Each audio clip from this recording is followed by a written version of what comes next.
अस्सलाम वालेकुम स्टूडेंट्स, आज हम एक्सरसाइज 4.1 क्वेश्चन नंबर 2 को कंप्लीट करेंगे। ठीक है, पार्ट नंबर 4 हमारा रिमेनिंग था। ठीक है, फैक्टराइज एंड रिप्रेजेंट पिक्टोरियली। ठीक है, x² + 4x + 4। अब ये क्वेश्चन जो है हमने सिम्बोलिकली भी किया था, कंक्रीटली भी किया था और पिक्टोरियली भी किया था। तो ये क्वेश्चन मैंने सॉल्व किया हुआ है, इसको हम देख लेते हैं। अच्छा, अब हमारे पास सबसे पहले हमने क्या करना है, इसको फैक्टराइज़ करना है। अब फैक्टराइज़ हमने किस मेथड से करना है, जब भी हमारे पास 3 टर्म्स गिवन होती हैं तो हम mid term break method use करते हैं। ठीक है, लेकिन उससे पहले आप देखते हैं कोई फार्मूला तो नहीं बन रहा a + b होल स्क्वायर का, a - b होल स्क्वायर का। ठीक है, या तीनों में से कुछ कॉमन तो नहीं आ रहा। ठीक है, तो ये 3 टाइप्स होती है। 4th टाइप जो बचती है उसमें हमने क्या करना होता है, मिड टर्म ब्रेक करना होता है। अब मिड टर्म ब्रेक करने का रूल क्या होता है, ठीक है, मैं दोबारा से आपको रिवाइज़ करवा रही हूँ, पिछली वीडियो में भी मैंने इसको बताया हुआ है। आप हमेशा सबसे पहले फर्स्ट और लास्ट वैल्यू को मल्टीप्लाई करते हैं। अब मैं इसको मल्टीप्लाई करती हूँ, ये मेरे पास आ गया 4x²।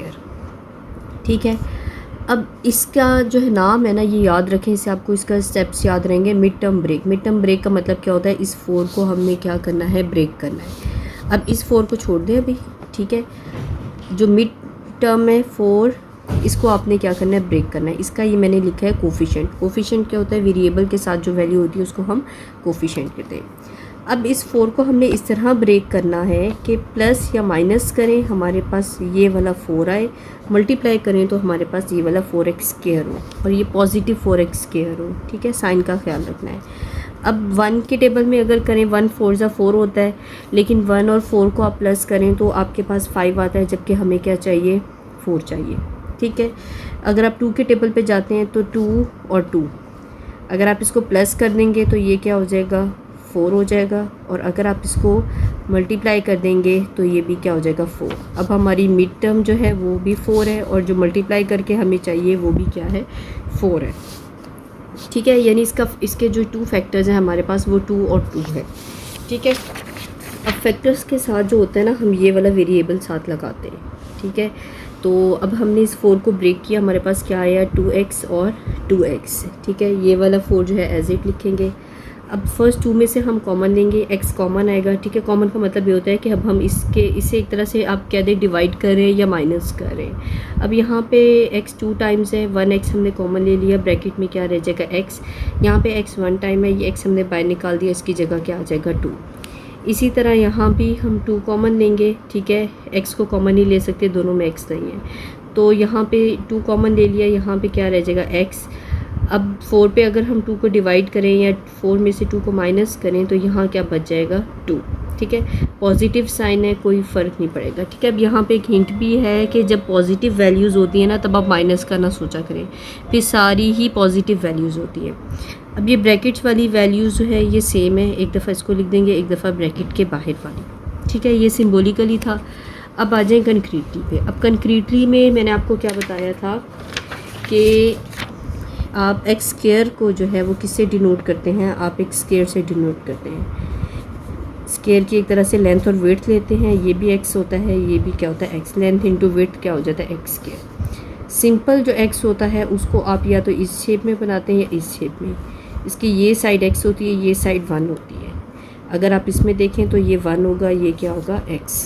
और जो कांस्टेंट वैल्यूज़ होती हैं उसको आप किससे शो करते हैं, ये स्मॉल स्क्वायर से।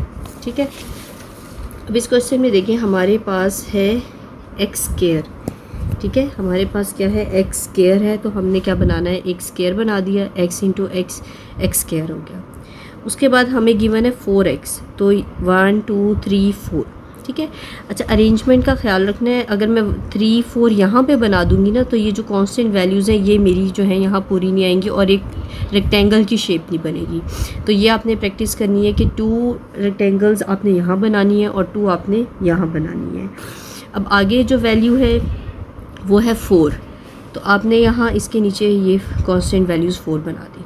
ठीक है, ये कंक्रीटली हो गया। अब पिक्टोरियली देखें, अब ये क्या था, ये x² था, ये आपने लिख दिया। ये क्या है, 2x है, ये x है ना, तो यहाँ पे 2x लिख देंगे। ये क्या है, 2x है, और ये है 4। तो अगर आप देखें तो ये आपकी स्टेटमेंट कंप्लीट हो गई, x² + 4x + 4, और ये वाले फैक्टर्स भी कंप्लीट हो गए। अच्छा, ये वाले फैक्टर्स यहाँ ऊपर किस तरह लिखे, इसको देख के, ये x है, 1 + 1 क्या होता है, 2, तो मैंने यहाँ पे लिखा हुआ है x + 2। 2। इसी तरह ये x है, ये 1 और 1 2, तो x प्लस 2, और आप देखें तो आपके फैक्टर्स भी क्या है, x प्लस 2 और x प्लस 2। ठीक है, तो ये क्वेश्चन इसका लास्ट पार्ट था, ये आपका कंप्लीट हुआ। अब हम नेक्स्ट एक्सरसाइज को स्टार्ट करते हैं। नेक्स्ट एक्सरसाइज हमारी 4.2 स्टार्ट होगी। ठीक है, 4.2 को देख लेते हैं। नहीं, अभी 4.1 का क्वेश्चन नंबर 3 रहता है, सॉरी। ठीक है, 4.1 का क्वेश्चन नंबर 3 रहता है, इसको देख लेते हैं। अच्छा, अब ये मिड टर्म ब्रेक वाले क्वेश्चंस हैं। अच्छा, कोशिश करें ये सारे क्वेश्चंस जो है ना, इनको अपने हाथ से करें, बार बार रिपीट होंगे तो ये आपको क्लियर होंगे। अब इसमें भी देखें, मैंने आपको क्या बताया था तरीका, कि x है, ठीक है, ये मिड टर्म है, मैंने इसको इसलिए इसके नीचे डैश लगाई, ये मिड टर्म है जो मेन टर्म है। सबसे पहले आपने फर्स्ट और लास्ट वैल्यू को मल्टीप्लाई करके देखना है, ये आपका फर्स्ट स्टेप है। ये आ जाएगा -12x²। ठीक है, अब मिड टर्म आपकी है 1, इसका कोफिशिएंट लिखती हूँ मैं। ठीक है, मैं x नहीं लिख रही, मैं इसका कोफिशिएंट लिख रही हूँ। अब मैंने ऐसा डिजिट लेना है, प्लस माइनस करूँ 1 आए, मल्टीप्लाई करूँ तो मेरे पास क्या आना चाहिए, 12। ठीक है, अब 1 के टेबल पे आए, 1 12 जा 12 होता है, लेकिन 1 में 12 को आप प्लस करें तो 13 आता है, या 12 माइनस 1 करें 11 आता है। ठीक है, ये नहीं बन सकता। इसी तरह अगर मैं 2 लूँ तो 2 6 जा 12 होता है, 6 + 2 8 होता है, और 6 2 जा 12 होता है। एक चीज़ फुलफ़िल हो रही है, ये चीज़ फुलफ़िल नहीं हो रही। फिर मैं 3 के टेबल पे जाती हूँ। ठीक है, तो 3 × 4 12 होता है, और अगर मैं 4 में से 3 को माइनस करूँ तो मेरे पास क्या आता है, 1। इसका मतलब है मैं 4 और 3 को ले सकती हूँ। तो मैं 4 पॉजिटिव लूँगी और 3 जो है वो नेगेटिव लूँगी। क्यों? क्योंकि इसमें आपने देखना होता है आपका आंसर जिस साइन में होता है, बड़ी वैल्यू के साथ आपका साइन वही होना चाहिए। अगर यहाँ पे माइनस होता तो हम लिखते हैं -4 + 3। ठीक है, अब 4 में से अगर 3 को माइनस करती हूँ तो मेरे पास क्या आ जाएगा, 1, और अगर मैं 4 को -3 से मल्टीप्लाई करती हूँ तो मेरे पास क्या आ जाएगा, -12। यानी ये कंडीशन भी फुलफ़िल हो रही है मेरे पास। ठीक है, और मेरे पास ये वाली कंडीशन भी फुलफ़िल हो रही है। ठीक है, इस तरह आपने इसको करना होता है। आप कैलकुलेटर पे सिंपली डिवाइड करके भी देख सकते हैं। आप जो है ना 12 को डिवाइड कर लें, जिस टेबल पे आ रहे हो उस 2 डिजिट्स को प्लस माइनस करके देख लें तो आपके पास क्या आ जाएगा, आंसर आ जाएगा। अब फैक्टर्स क्या आए हैं, 4 और -3। तो यहाँ पे देखिए मैंने लिखा हुआ है x²। ठीक है, और +4x - 3x - 12। अब उसी तरह फर्स्ट 2 में से क्या कॉमन आ रहा है, x कॉमन आ रहा है। अच्छा, कॉमन हम हमेशा वेरिएबल में वो लेते हैं, डिजिट में तो हम वो लेते हैं ना जो एक ही टेबल पे दोनों वैल्यूज़ आ रही हो। वेरिएबल में कॉमन वो लेते हैं जिसकी पावर कम हो, तो ये चेक कर लिया करें। यहाँ अब x की पावर 1 है, यहाँ x की पावर 2 है, तो आपने x कॉमन लेना है। तो यहाँ पे एक x रह जाएगा, यहाँ पे क्या रह जाएगा, 4। अब यहाँ पे देखें x तो दोनों में नहीं है, लेकिन ये भी 3 के टेबल पर जा रहा है, ये भी 3 के टेबल पे जा रहा है, तो आपने -3 कॉमन लेना है। यहाँ पे क्या रह जाएगा, x।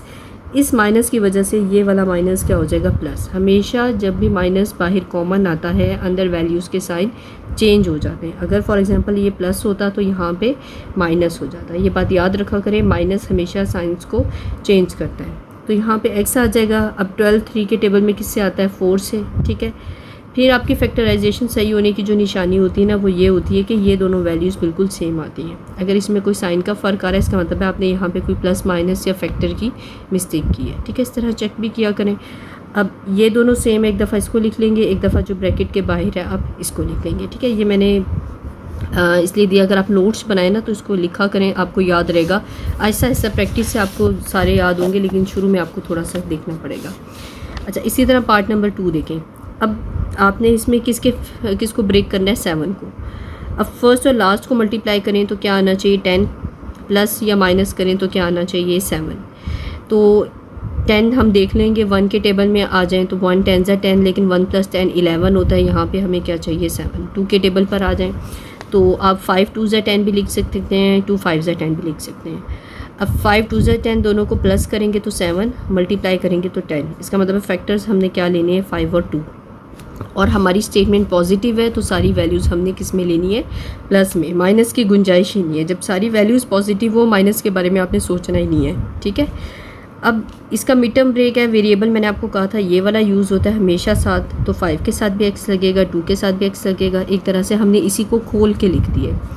अब फर्स्ट 2 में से कॉमन लेना है आपने, x कॉमन लेंगे, x + 5 इन दोनों में देखेंगे x तो कॉमन नहीं आ रहा, लेकिन ये भी 2 के टेबल पे जा रहा है, ये भी 2 के टेबल में, तो x + 5। अब ये दोनों सेम है, एक दफ़ा इसको लिख देंगे, एक दफ़ा इसको, ठीक है। अच्छा, इसी तरह पार्ट नंबर 3 देखें। पार्ट नंबर 3 में फर्स्ट और लास्ट को मल्टीप्लाई करें, 8x²। मिड टर्म ब्रेक किसका करना है, -6 का। अब इसको भी आप इसी तरह देखेंगे, 2 के टेबल पे देख लें। 2 के टेबल में 2 4 ज़ा 8, ठीक है, 2 4 ज़ा 8। अब अगर आप प्लस का लेते हैं 4 और 2, ठीक है ना, 4 और 2 अगर आप प्लस का लेते हैं तो प्लस का 6 आएगा, लेकिन यहाँ पर आपके पास माइनस का 6 है। तो फिर अब यहाँ पे आपने ये सोचना है कि कौन सी दो वैल्यूज़ ऐसी लें या कौन सा ऐसा साइन लें कि ऐड करें तो -6 आए। तो आपको ये बात पता होगी कि दो माइनस वाली वैल्यूज़ होती हैं वो हमेशा प्लस होती हैं, लेकिन साइन किसका आता है, माइनस का। तो -4 -2 लेंगे, ठीक है। अगर आप इसको मल्टीप्लाई करो तो माइनस माइनस प्लस होता है, 4 2 ज़ा 8, तो ये क्या है, +8 है, ठीक है। अब मिड टर्म ब्रेक करना है -6, तो ये क्या हो जाएगा, -4 और -2। अब फर्स्ट 2 में से क्या कॉमन आ रहा है, x कॉमन आ रहा है, यहाँ पे आ जाएगा x -4। इन दोनों में से क्या कॉमन आ रहा है, 2 कॉमन आ रहा है, तो ये हो जाएगा x -4। अब ये और ये सेम है, ये आपके पास, ठीक है, एक दफ़ा आप इसको लिख लेंगे, ठीक है। अच्छा, इसी तरह पार्ट नंबर 4 पे आ जाएं। पार्ट नंबर 4 में अब प्लस माइनस करें, 1 आना चाहिए, मल्टीप्लाई करें तो आपके पास क्या आना चाहिए, -56। अब इधर भी आप टेबल्स को देखेंगे, 56 किस टेबल में आता है, ठीक है, 7 8 से 56, ठीक है। 10 तक तो टेबल नॉर्मली बच्चों को आते हैं, तो आप इनको टेबल्स को जो है वो रिकॉल कर सकते हैं। अब 7 8 से 56, लेकिन अब यहाँ पे देखिए मैंने 8 के साथ नेगेटिव साइन लगाया है, ठीक है। अगर मैं 8 - 7 करूँ तो भी 1 आता है, लेकिन मैंने आपको क्या कहा था कि जो मिड टर्म का साइन होता है बड़ी वैल्यू के साथ, हमेशा वही साइन आपने यूज़ करना है, क्योंकि ये आपका फाइनल एक तरह से आंसर है। अब 7 - 8 -1 होता है, 7 को 8 से मल्टीप्लाई करेंगे तो क्या आ जाएगा, -56। तो ये कंडीशन फुलफिल हो रही है। मल्टीप्लाई करें तो -56 चाहिए, प्लस माइनस करें तो क्या चाहिए, -1। अब ये मिड टर्म ब्रेक हमने कर लिया। अब इन दोनों में क्या कॉमन आएगा, x कॉमन आएगा, x + 7। इन दोनों में क्या कॉमन आएगा, 8, तो ये हो जाएगा x + 7। अब ये और ये सेम है, एक दफ़ा इसको लिख देंगे, एक दफ़ा ये ब्रैकेट के बाहर, ठीक है। अच्छा, अब आ जाएं पार्ट नंबर 5 पे आ जाएं। x² - 10x - 24। अब 24 2 12 ज़ा 24 होता है, ठीक है, सिंपल, 2 12 ज़ा 24। अब 12 में से अगर आप 2 माइनस करें 10 होता है, और 12 और 2 को मल्टीप्लाई करें तो क्या होता है, 24। अब आंसर के साथ माइनस का साइन है, तो बड़ी वैल्यू के साथ नेगेटिव साइन आएगा, दूसरी पॉजिटिव। -12 + 2 क्या हो जाएगा, -10। इन दोनों को जब मल्टीप्लाई करेंगे तो क्या हो जाएगा, -24। और यहाँ भी देखें, फर्स्ट और लास्ट को मल्टीप्लाई करने से आपके पास क्या आ रहा है, -24। अब आप इन दोनों में कॉमन ले लें। इन दोनों में क्या कॉमन आ रहा है, x कॉमन आ रहा है, तो x - 12। इन दोनों में क्या कॉमन आ रहा है, 2, तो ये हो जाएगा x - 12। ये और ये सेम है, एक दफ़ा इसको लिख लेंगे, एक दफ़ा ये जो ब्रैकेट के बाहर है हम इसको लिख लेंगे, ठीक है। इसी तरह हम पार्ट नंबर 6 देखें। अब पार्ट नंबर 6 में क्या चाहिए आपको, 4 चाहिए। मल्टीप्लाई करें तो -12, और प्लस माइनस करें तो 4, तो 2 6 क्या होता है, 12। अब आपका मिड टर्म का जो आंसर है वो पॉजिटिव है, इसका मतलब है 6 के साथ प्लस का साइन आएगा और 2 के साथ माइनस का। 6 - 2 क्या होता है, 4, 6 2 क्या होता है, -12। ये आपने लिख लिया। अब इन दोनों में कॉमन लेंगे y + 6। इन दोनों में कॉमन लेंगे 2, तो ये क्या हो जाएगा, y + 6। ये और ये सेम, इसको लिख देंगे, एक दफ़ा हम इसको लिख देंगे, ठीक है। इजी सा था ये वाला देख लें। अब y² + 13y + 36। अब 13 जो है या तो अपने टेबल पे आएगा, ठीक है, सॉरी टेबल पे नहीं, एडिशन करनी है हमने, प्लस माइनस करें 13, मल्टीप्लाई करें तो 36। अब 6 6 ज़ा 36 होता है, तो एक तो 6 और 6 को लेकिन प्लस करें 12 आता है, ठीक है। फिर आप अगर इसको 4 के टेबल पे करें, 4 9 ज़ा क्या होता है, 36। 9 और 4 को प्लस करके देख लें क्या होता है, 13, ठीक है। अब ये सारी पॉजिटिव है तो माइनस का इसमें कोई चक्कर नहीं है, तो इन दोनों में से आप कॉमन ले लेंगे y + 9। इन दोनों में कॉमन लेंगे 4 y + 9। एक दफ़ा हम इसको लिख लेंगे, एक दफ़ा हम इसको लिख लेंगे, ठीक है। Okay, last part number 8। फिर मल्टीप्लाई करें 2, प्लस माइनस करें 1, तो सिंपल 2 1 ज़ा 2, 2 - 1 क्या होता है, 1। लेकिन अब इसमें देखें मिड टर्म का साइन नेगेटिव है तो बड़ी वैल्यू के साथ माइनस का साइन आएगा और उसके साथ प्लस, मल्टीप्लाई करेंगे -2 प्लस माइनस करेंगे तो -1। अब इन दोनों में से क्या कॉमन आ रहा है, x -2। इन दोनों में से अब कुछ भी कॉमन नहीं आ रहा। जब कुछ भी कॉमन नहीं आता प्लस का साइन है तो आप 1 ले लेंगे। 1 क्यों लेंगे, 1 का कोई इफेक्ट नहीं होता। अगर आप 1 को इसके साथ मल्टीप्लाई करें ना तो यही वैल्यू आ जाएगी, कोई फ़र्क नहीं पड़ेगा। तो x -2 ठीक है। अब ये और ये सेम है, एक दफ़ा हम इसको लिख लेंगे, एक दफ़ा हम इसको लिख लेंगे।